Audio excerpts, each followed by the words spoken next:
All right, hello YouTube. Welcome back to my next video, and we are going into 1983 this time, and we're gonna have some repeats, including this very first one.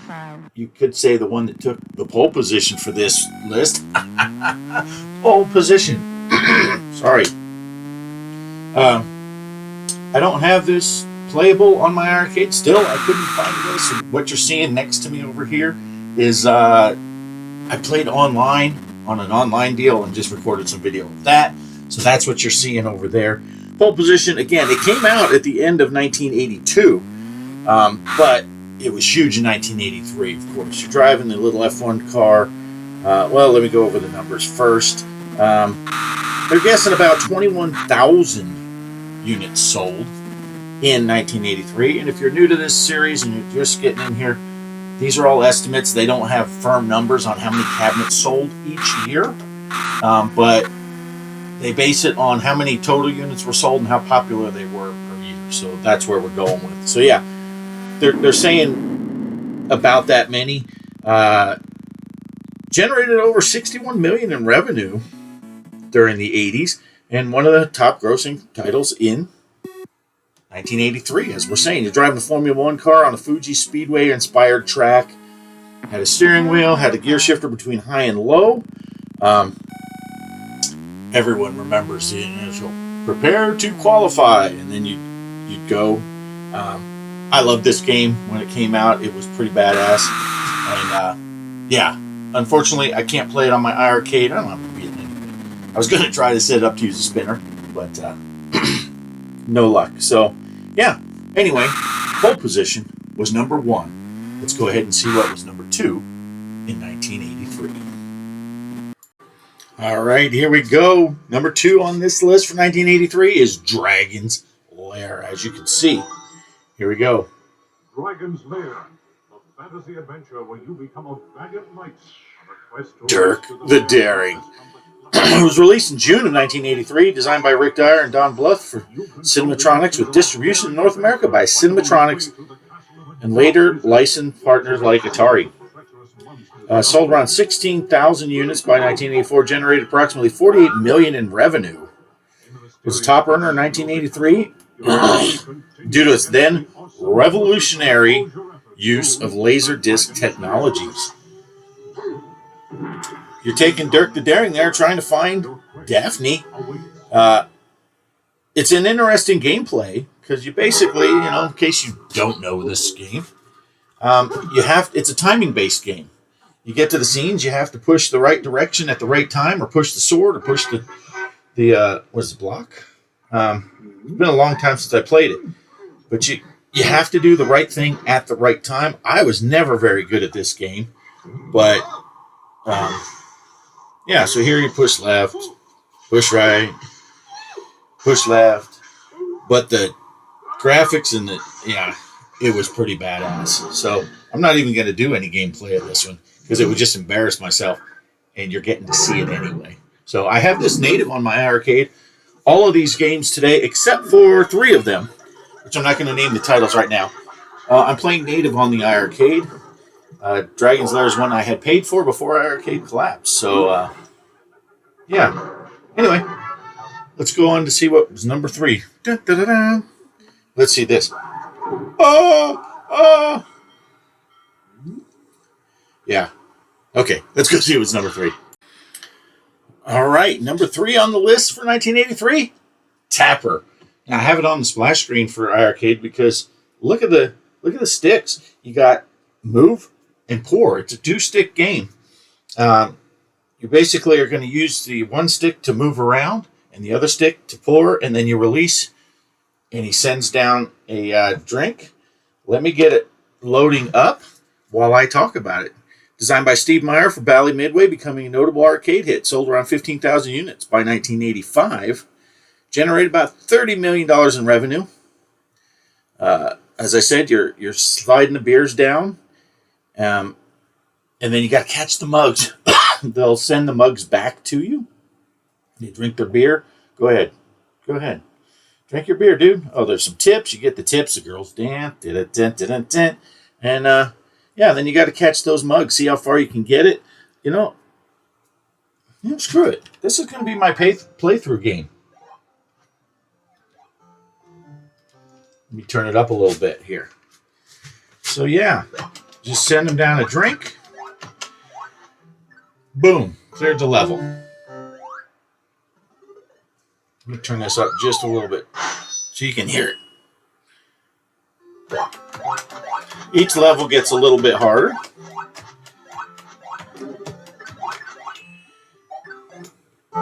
Didn't get to the tip, don't care. I always just try to go for distance in this game. Like most games, I try to go for distance instead of, uh-oh, he's going to shake him up. What's he got? Okay, so it's the left, all the way on the left, right?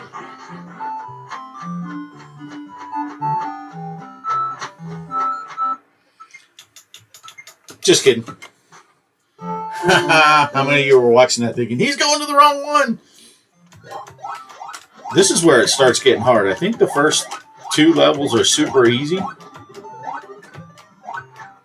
And I cleared that one.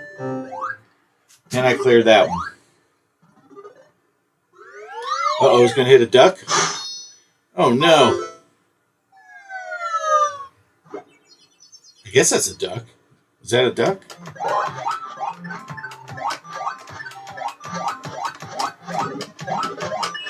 And you also don't want to send too many. See that one? That would have went off the end if those guys hadn't cleared. And when you run towards the glasses to pick them up, you can just, I sent one too many. I did that on purpose to show you. You can run and get them. Well, I'll get the dancing girls going. And then if you just, oh no. Okay. I thought they all got distracted, but she didn't care.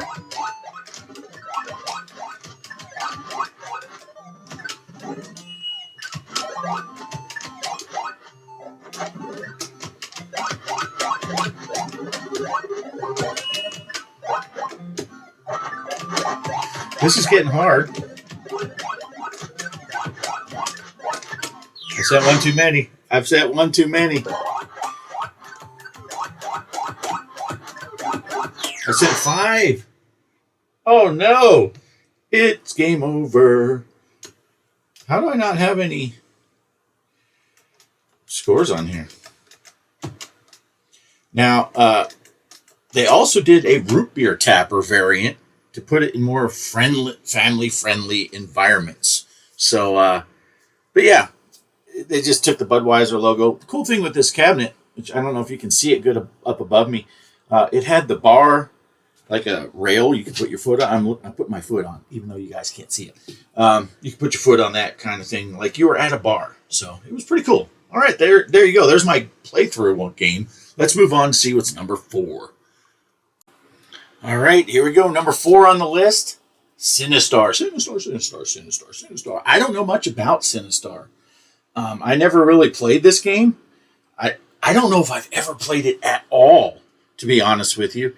It was released in 1982, designed by Sam Dicker, Jack Hager, and Noah Faustine, R.J. Michael, Python Al Angelo, and Richard Witt for Williams Electronics. It's a lot of people. So yeah, multi-directional shooter that produced around 5,000 dedicated cabinets with fewer than 1,000 surviving today. Highly sought after collectible, apparently. Got about 20 million in revenue. You pilot a nimble spacecraft across a scrolling space field, mining crystals from asteroids to build powerful Cinnebombs while fending off worker drones that steal resources to construct the massive demonic Sinistar, a hulking fanged planet destroyer, the Death Star, that taunts players with digitized speech like "Beware, I live" and "Run, coward." Once fully formed, forcing frantic dogfights against deadly lasers. Man, it sounds awesome. A groundbreaking stereo sound and 49-way optical joystick for precise 360-degree movement. I guess on here I need to be an 8-way. I'm going to see what happens. What did he say? Psychological horror elements. I don't know what any of the buttons are. I don't even know how to play.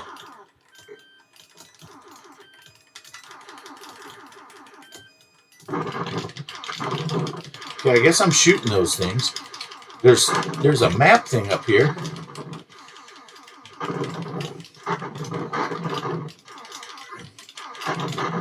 Not sure what I'm collecting. What's that mean? I don't know what I'm doing. I don't know what I'm doing. Is it obvious I don't know what I'm doing? How do you die in this? Because I keep crashing into stuff and it's not killing me. Come on! Yeah, I've never played this before. I'm positive of that now.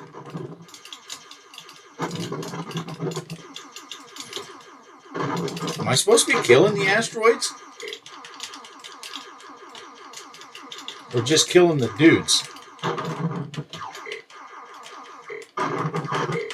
Oh, I did kill it. Mine crystals to make Cinnabombs.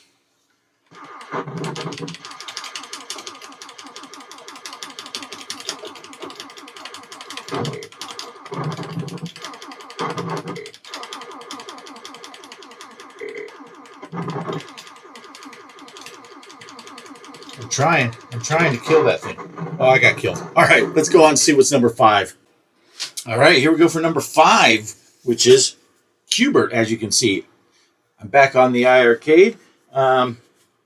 As you can see, I left a splash screen on this one because look at the stick, diagonal stick. I just leave this in 4-way because what they did is for these games, you just push left and it kind of goes left down. Up is upright, I think. Yeah, I don't know. You kind of get used to it. To the right is up and right, and down is down and right, I think. I don't remember. Let's get it started and I'll be able to tell you. But yeah, it was actually, this is a holdover.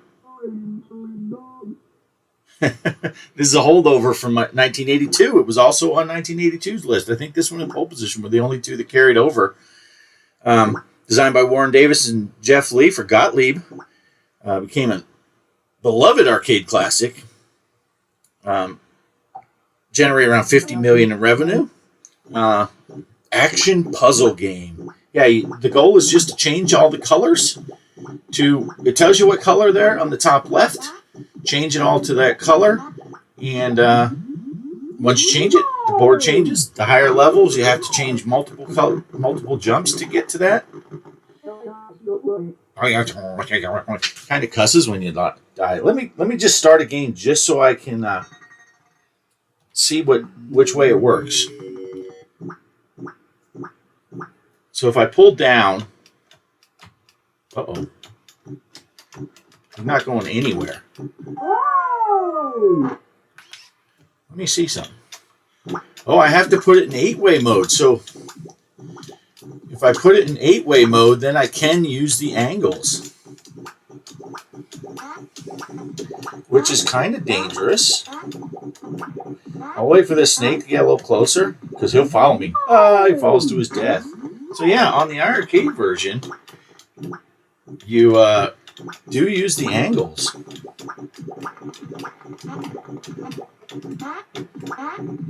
All right, I'm going to have him go fall off the edge again.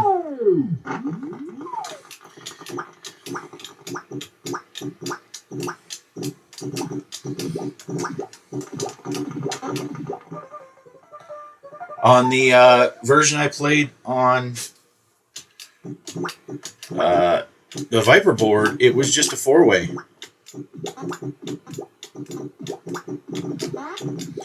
He's just chasing me. But he'll follow you off the edge. All right, there you go. There's Q*bert. So let's go on and see what was number 6. All right, here we go. This is number 6. Mario Bros. Mario Brothers, the original Mario Brothers. 1983. Designed by Shigeru Miyamoto and Hiroshi Yamauchi, sorry, for Nintendo. Making their debut for Mario and his brother Luigi. So before this, it was just Jumpman. Sold 20,000 units by 1986. My chart was saying about 10,000, 8 to 10,000 sold in 1983. What was cool about this? 2 players. You can play with your friend. You got Mario and Luigi. You run through the levels, flip over the turtles, and then clear them. Flip over you got the turtles. You got the little crabby guys. They take 2 hits. First one just pisses them off. The second one knocks them off. Flips them upside down. Then you got to kick them off. Get the coins. Try to get everything cleared out. Eventually, if you take too long, the fireballs come after you. I know this is a favorite of Mr. Post Style. I don't know anyone that this isn't a favorite of. If you play the game, it's just an awesome game to play. I'm not going to do a full playthrough. I'm just going to do like the first level here. Yeah. Just 4-way joystick is all you need on this one, and a jump. I'll try to thump his melon. I was going to thump him off the edge, but I missed.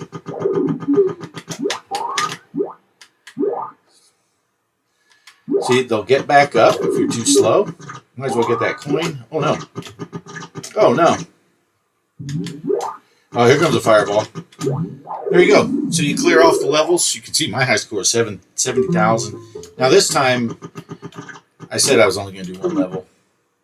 But perhaps I was not entirely accurate in that.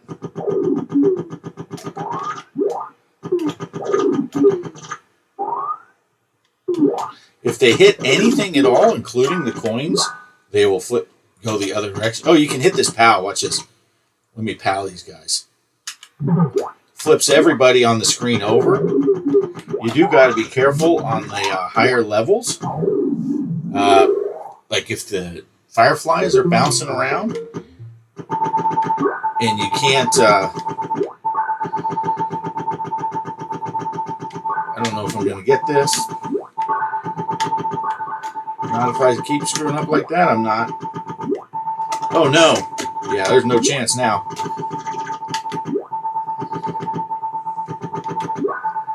Oh, I did get it. Look at that, 0.4 seconds to spare. Yeah, if the things are not on the ground, if they're not on the ground, the pad won't flip them. So, yeah, these ones, now you got to hit them twice. First one pisses it off, second one flips it over. All right, that's Mario Brothers. Let's see what's next on the list. All right, here we go. Number 7, Spy Hunter. Copyright 1983, October of 1983, designed by George Gomez for Bally Midway, becoming a popular arcade kit. Sold around 15,500 units by 1985, generated approximately $35 million in revenue. Top-down vertical scrolling action game. You drive a weaponized sports car, kind of feeling like James Bond here. The G6155 Interceptor. Through a looping highway battling enemy vehicles like tire-slashing switchblades, bullet-firing limos, and bomb-dropping helicopters while avoiding civilian cars. Automatically accelerates, controlled via a steering wheel, gas pedal, and buttons for weapons like machine guns, oil slicks, smoke screens, and missiles, with periodic weapons van stops to upgrade armaments. The iconic Peter Gunn theme could get me a copyright claim if I play this thing. Vibrant graphics and unique cockpit-style cabinet with a steering yoke made Spy Hunter a thrilling high-speed chase experience. I've seen people put modified Star Wars cabinets and they put Spy Hunter on it because then you have a wheel. This, I'm guessing, I haven't tried to play it. I'm guessing it would just be joystick. Let me see.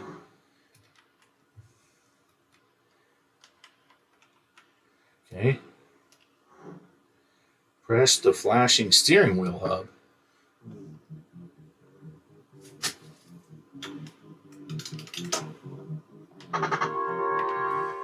Yeah, this joystick's not doing anything. None of my controls are doing anything. I can shoot. That's all I can do. So I would have to set this up. Wonder if I could set up the... Oh, wait. The Z button is the throttle.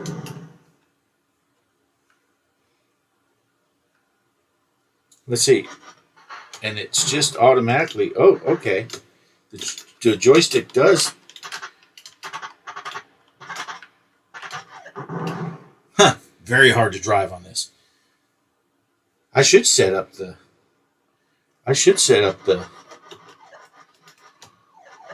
Wow. I wonder if there is a brake button. Let's see if there's a brake button.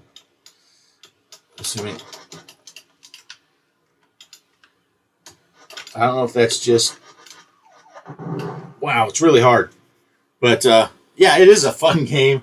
It's a shame I can't play it on here. I'm going to run out of time and end up dying. I'm going to try to set up the spinner. See if I can't use the spinner to steer instead of the yoke or the joystick. Yeah, yoke would be great. Yeah, cool game. Let's go on to the next one, which is a favorite of mine. Enough of a favorite that there might be one in this room. So let's go see. All right, number 8 on this list, Star Wars. And I'm going to have to do the same as I did for pole position, so whatever you're seeing over there is not from the iiRcade. I tried to install it, and it's not running, so sorry about that. Hopefully I got it all in there, because right now Spy Hunter's on the screen, which was the last one. Star Wars, near and dear to my heart, because I love Star Wars, have ever since I was a kid. And looky here, and I don't have a way of recording this, otherwise I would. Let me pull this camera over here. Oh, yeah. I have the Star Wars iiRcade. Sorry, it's probably not a very good picture. You can see the controller there. You got the note type. Red 5 standing by. I have the sound. So it wouldn't be annoying. But anyway, yeah, so let me talk to you about it, besides just mine. Star Wars released May of 1983, designed by Mike Halley for Atari, capitalizing on the popularity of the iconic film franchise. Sold about 12,500 units by 1985, generating about $30 million in revenue. Vector graphics-based shooter, pilots pilot an X-Wing fighter in a first-person perspective, battling through 3 stages inspired by the film. Dogfighting TIE fighters in space, which I just did, attacking the Death Star, the turrets and the towers, and then going into the Death Star trench run and trying to destroy the Death Star. You got to avoid walls that are in there, fly up around them and stuff. It's pretty cool. It's got vibrant colors. It says, "Digitized speech, the Force will be with you." And John Williams' iconic score, creating an immersive experience that thrilled arcade viewers and solidified Star Wars as a standout title of the area. My Star Wars cabinet was actually a sit-down version of Star Wars. They were out of production, then all of a sudden they had like a dozen of them that became available at Walmart, and so I bought one online. It was a sit-down version. I don't have room for sit-down versions in my big arcade trailer here, but so I did sacrilege. I chopped it a little bit and made a base for it and turned it into a stand-up version. So that's what I did. Yeah, pretty cool. Love the game. I'm not great at it, so usually I start on the medium level, because then I can blow up the Death Star and get a lot of bonus points. That's how I get all my high schools, is starting on a high level and getting the bonus points for killing the Death Star once. But, all right, so let's go on. Let's see what's number 9. All right, number 9 on the list, Track and Field. Konami, 1983. This thing was released way at the end of the year. It was October. Oh, we got some talking.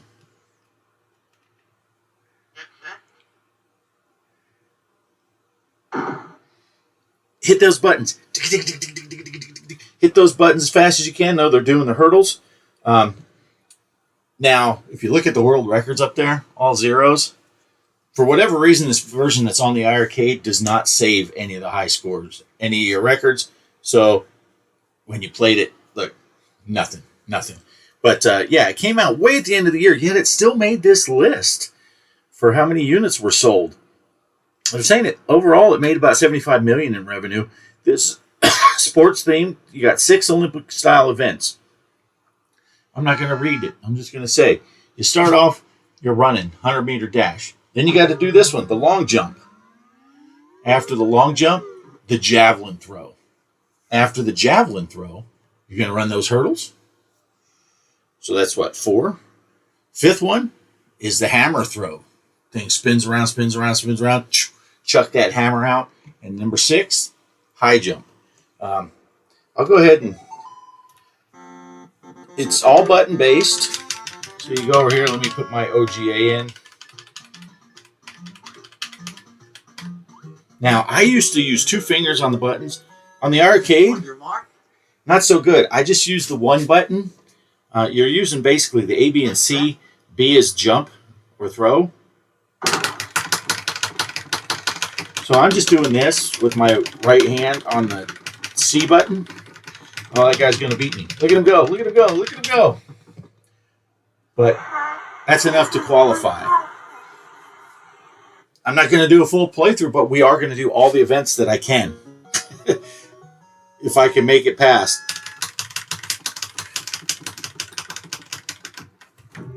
Oh, that's going to be a good jump right there. I hit the line. This is also on very hard mode. The second time through, you need to make 8.5 meters. I have not jumped 8.5. I could do it when I could use both buttons. But look, I'll use both here. And I don't get going as fast as just using the one button. That's not even going to qualify.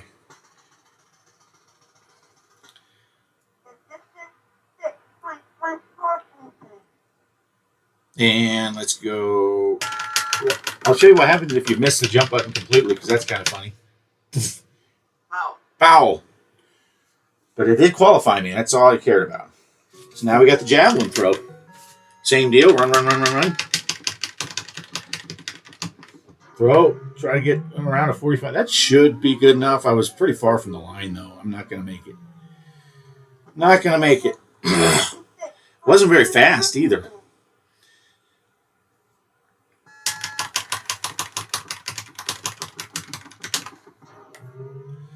Man, I was even slower. I'm getting slow in my old age. Did I make it? Did I make it? Are you kidding me? We may not see the rest of them. Oh.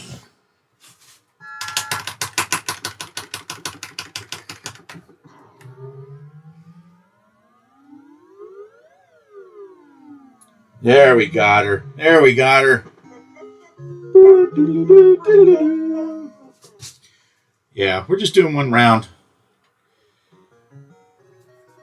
Oh. On your mark. I gotta get in my pose here. 14 seconds I gotta do.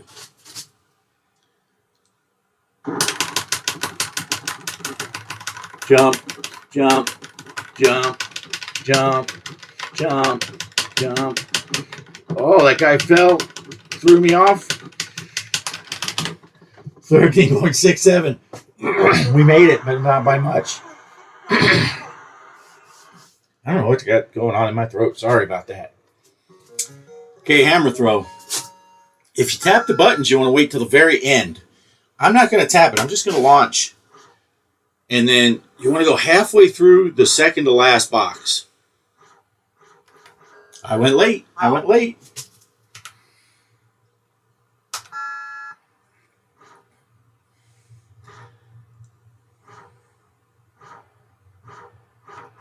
I went early. The drama. The drama. Oh, man. I'm nervous now.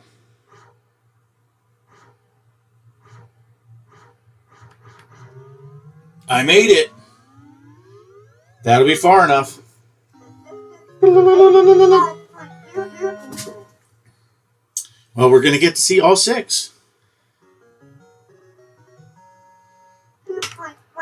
Again, just tap it, get him running. Jump. Oh, man. Oh, you thought I missed. I jumped way early.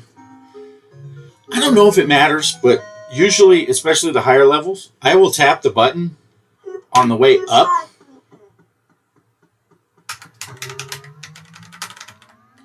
And you just kind of ease it over. Tap, tap, tap. Changes his angle. I'm just going to go high enough to qualify here. See, I got a 2 2.43 yesterday when I was just making sure that the game worked.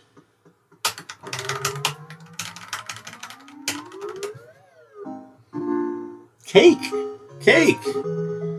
Of course, you could play 2 players head to head. Race against your buddy. Look at that jump.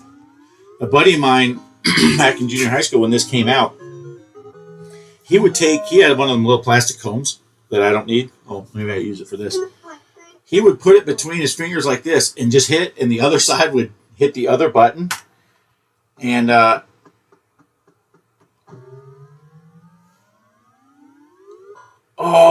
broken back. And man, he would cook on this game. I used the 2 things, and I could get some really good speeds on this.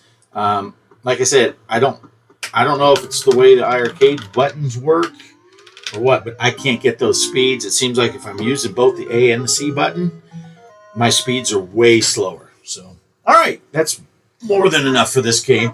Let's go ahead and see what is last on this list. One of my favorites. Look, I'm not even looking. Oh, land on the bar. Oh, he didn't. All right, let's go see number 10. Like I said, one of my favorites of all time. Here it is, number 10 on this list, Time Pilot. Time Pilot was released in November 1982 in Japan, December over here in North America, designed by Yoshiki Okamoto for Konami, distributed by Konami Japan and Century in North America. It says about 20,000 units were sold by 1984, generating about $40 million in revenue.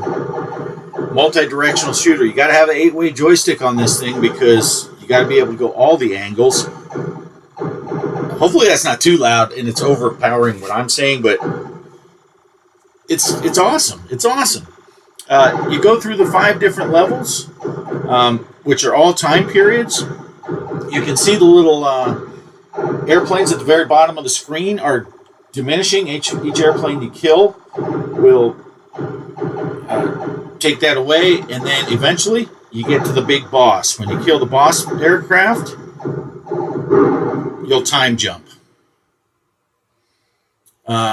Things to look out for in this, you have paratroopers and you have squadrons. They'll go, and then a squadron will come out. See, I play this game a lot. Look at the scores. A squadron will come out. If you get all those ships, you'll get points for that. But I sacrificed the squadrons. I'm going to play while I'm talking. I sacrificed the squadrons. I almost didn't have it in the 8-way. To get the parachutes. And the reason why you want to do that is the parachutes go up by 1,000 points for every one you get. So the first one's 1,000 points. Oh, there's a squadron right there. See, that's $2,000, but I didn't even see the parachute. Here's one. So I'll get 1,000 for this one. Oh, I crashed. Now that resets. So now it's only one. But you get it. You get 1,000 for the first one, 2,000 for the second one, 3,000 for the next one. I just got a free guy. See, there's a. And I generally will pick a direction and kind of go that way for a little while. Oh, there's the big boss on this level.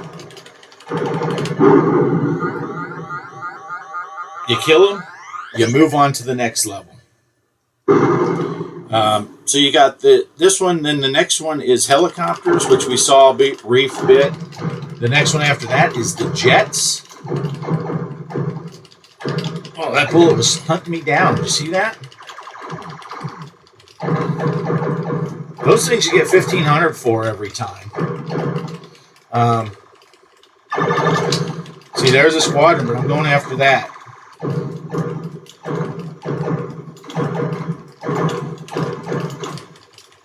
Those bullets were just trying out. Here's $3,000. Oh no! I die instead. Yeah, so there you go. This is 1983. Great year for arcade games. And I'm just dying here because I'm talking more than I'm playing. Let me know in the comments, which of these were your favorites? Did you have other favorites that came out in 1983 that I didn't mention? Again, I'm just basing this off of a list that I got that suggests. Oh, there's the big boss. Let's see if we can get one more time. Let me know if you think any of these are going to carry over to next year. So we'll see. The helicopters are tricky. Okay, helicopters, they fire these missiles. These missiles are homing missiles. You can shoot the missiles, or you can just outmaneuver them. Or you can just crash into a helicopter and die. Yeah, so let me know how you're liking this series. If there's anything you would want to see, or what you think is going to be in next year's. No cheating, don't Google it. Just, what do you think might have came out in 1984 that would make this list? So, thanks for watching, and I'll catch you on the next one. Peace!